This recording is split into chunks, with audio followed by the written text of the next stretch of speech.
Well, this Tiffany Henyard situation is funny as hell. And it's voting season, and Tiffany Henyard is on the loose. And she's going live, talking to people. She's not slated for her re-election for mayor until 2025, but for the county, she's out now campaigning for the Democratic Party. She's campaigning for Democrats that's running on the ticket and campaigning for them. And she's looking to get them in positions where as though they can help her get reelected. So she's out there doing all kinds of stuff. She's talking her jive. She's, on the lives, talking her tea. With the feds watching, with everything that's going on, this is what she's doing. But check out what she's doing in order to garner votes for people for the Democratic election. Check this out. Guys, come on in. Hey, it's Super Mayor. Yeah, it's me, the one and only Super Mayor Tiffany A. Henyard, the people's mayor. So, we got a couple things going on, but let me turn this around really quick so you can see what we got going. First and foremost, I want to show you guys this information because what the Hey, it's the election going on. For those that don't know, please get out and vote. The election is tomorrow, Tuesday, and it starts at 6 a.m. until 7 p.m. So make sure you get out and cast your vote, because believe it or not, your vote do matter. So make sure you go and punch this Democrat ticket that I'm going to show you, okay? So I'm going to turn it around. I think you guys can see it.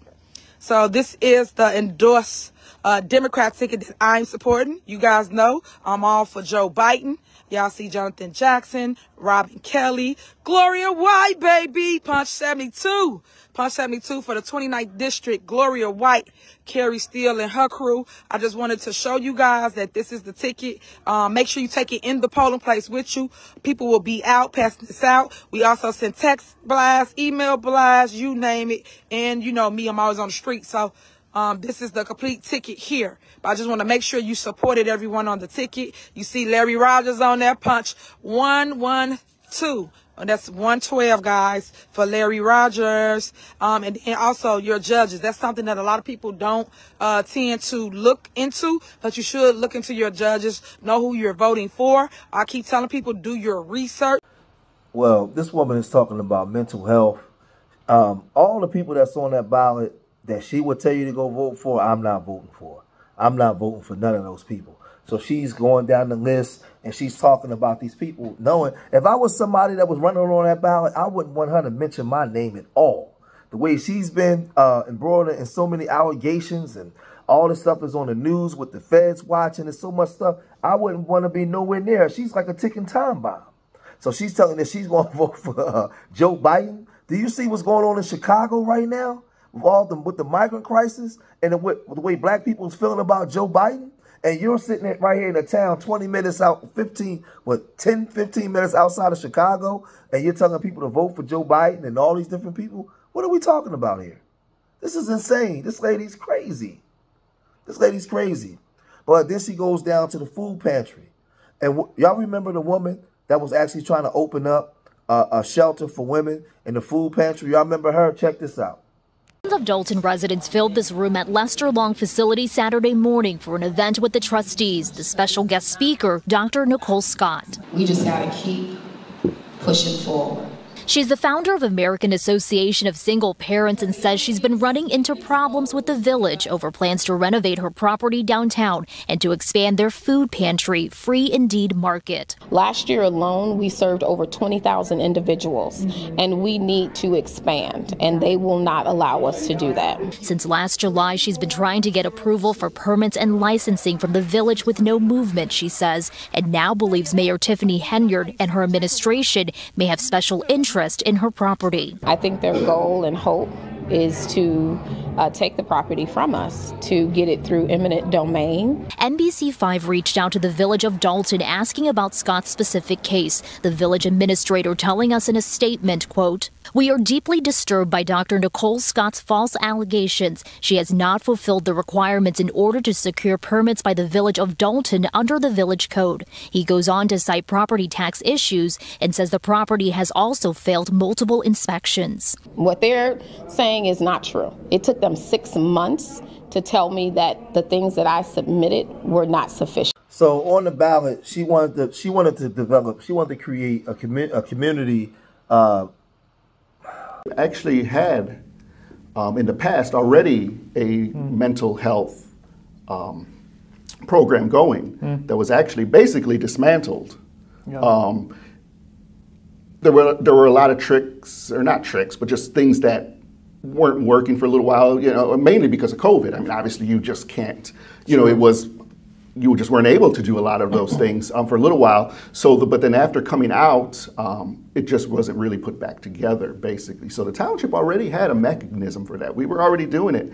Yeah. We could start it back up as soon as possible if there really was, if it was just a point of saying, hey, you know, somebody saying, I feel this strongly about mental health, there's a need, then let's do it. It seems to be a record of, I remember it was one of the first board meetings where Supervisor Henyard had become a supervisor. One of the first firings was someone in the counseling. Correct, exactly, yes, definitely. So there's a track record there that exists of seemingly not making that a priority. Exactly, and now correct. to say that it is a priority seems maybe disingenuous. Yeah, exactly. So again, these people in the township trusted this black woman. They wanted a woman. They trusted what they would call a woman of color to come in there and put her in a position of power. And they felt like there was already no level of transparency. They didn't trust her. Check out what the trustee was saying. To that is, I feel we've had some issues already with transparency, with being open about the finances. So how could we realistically think about adding more to that? You know, so that's kind of where I'm at. So in other words, even if you're on board with funding additional mental health services at the township which level, is a serious thing, you know, obviously, and you know, you might not be 100% confident that the money raised for that is going to be going towards that purpose. Yes, exactly, yeah. Okay. Especially last year when we were going through it, I said, okay, so, you know, so everything's out there. We got this referendum, you know, but where's the detail saying? All we saw was an estimate of what was going to come in, but okay, where's the breakdown? Or at least, once again, an estimate. Obviously, you don't know exact numbers, but, you know, we estimate that, you know, I mean, just once again, as an example, 80% of every dollar we bring in is going to go directly to helping people. That's what I want to see. So basically what they're saying is they're not on board with helping her fund anything because they don't trust her. They want to know where is that money at on the books with all the allegations that she's got. They're not willing to vote on creating a mental health center with her by using money to allocate money to her because they don't trust her. They don't have a full record of the already money that was spent. They already the city that she's the mayor of is already in a $7 million deficit, and she's asking for money and she's asking for this, and they don't trust her. So that's basically what he's saying in a nutshell. They want some transparency, and she's not giving them transparency, but then she's going and she's asking for money. But then at the same time, she's in the news and the tabloids every 5 seconds. Man, he's being professional, but he can't wait to get her the hell out of there. Because on the last video, he said, what have I got myself into? He can't wait to get her up out of there. Because this whole thing is a joke. So now she's campaigning for these Democrats. Man, it's just a whole bunch of stuff. Man, it's just a whole bunch of foolishness, man. I'm going to cut this video short here, man, with this Tiffany Henyard thing. Leave your comments in the comment section. Let me know what you guys think. Subscribe to Street Media TV. Remember, I love y'all. Till the next time. Peace.